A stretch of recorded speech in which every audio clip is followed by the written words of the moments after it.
Doctor Salman صاحب ہمارے ساتھ موجود ہیں۔ سلمان صاحب، thank you for waiting so patiently. آپ سے پوچھنا یہ چاہیں گے کہ ویسے تو سیاسی ایشو ہے عمران خان صاحب کا جو بیانیہ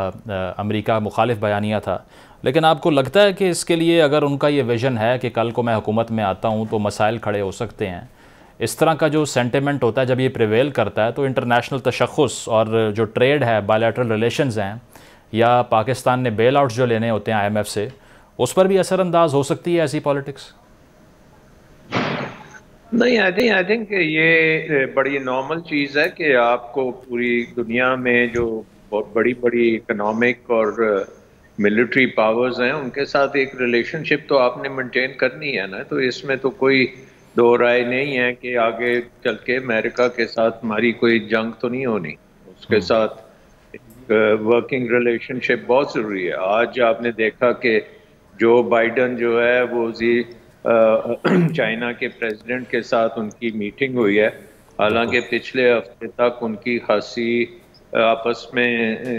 چل رہی تھا، تنازع بھی چل رہا تھا۔ کل کو پیوٹن اور جو بائیڈن ملیں گے اور وہ پھر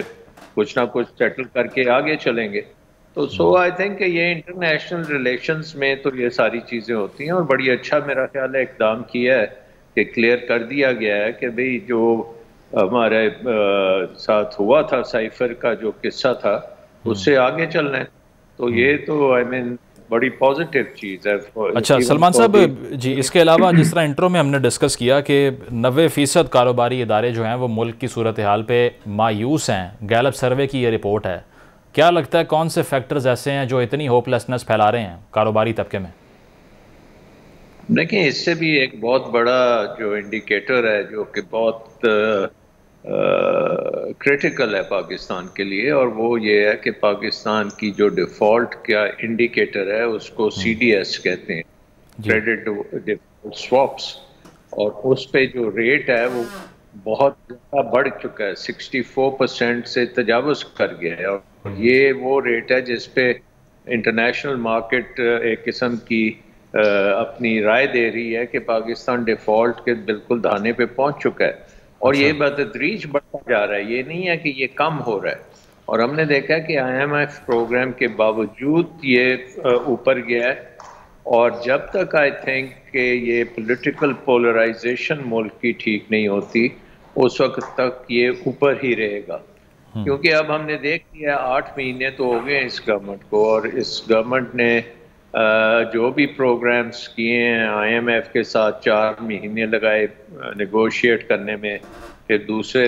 ایک نیا وزیر جو ہے خزانہ لے کے آئے، پھر وہ جو ایگریمنٹ ہوا ہے اس کے اوپر آلریڈی بیک ٹریکنگ بھی ہو رہی ہے، پھر وزیر خزانہ کہتا ہے کہ ہم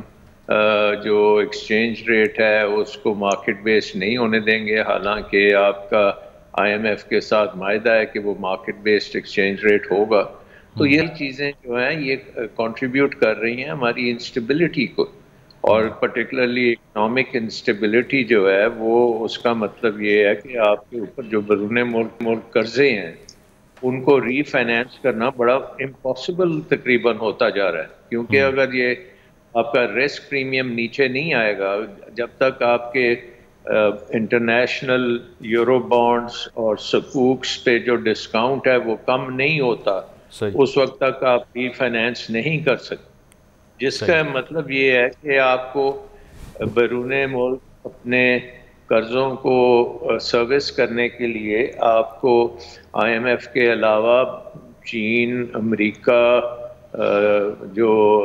سعودی عربیہ وغیرہ جو آپ کے دوست آپ سمجھ سکتے ہیں جن کے پاس اتنا ہے کیپیبلٹی آپ کو کرنے کی، بیل آؤٹ دینے کی، ان سے آپ کو بہت فائنینسنگ چاہیے، اور یہ ظاہر ہے کہ اس فائنینسنگ اگر کوئی آپ کو دے گا تو وہ اپنے ایشوز بھی سارٹ آؤٹ کرائے گا۔ سو آئی تھنک کہ ہمارے لیے بہت ضروری ہے کہ ہم امیڈیٹلی الیکشنز کی طرف جائیں۔ میرے خیال میں جس دن الیکشنز اناؤنس ہوں گے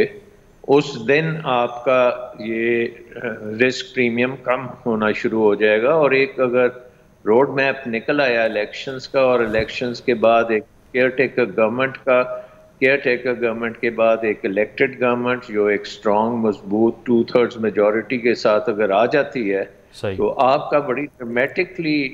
یہ نیچے گرے گا پولیٹیکل رسک، کیونکہ پھر آپ کے پاس ایک ایسی حکومت ہوگی جو تمام مشکل فیصلے بھی کر سکے گی، اور جو تمام مشکل ریفارمز کرنے کی ضرورت ہے، اکنامک ریفارمز کرنے ہیں اور اپنے اداروں کو ٹھیک کرنا ہے، آپ نے پرائیویٹائزیشن کرنی ہے، آپ نے ڈی ریگولیشن کرنی ہے،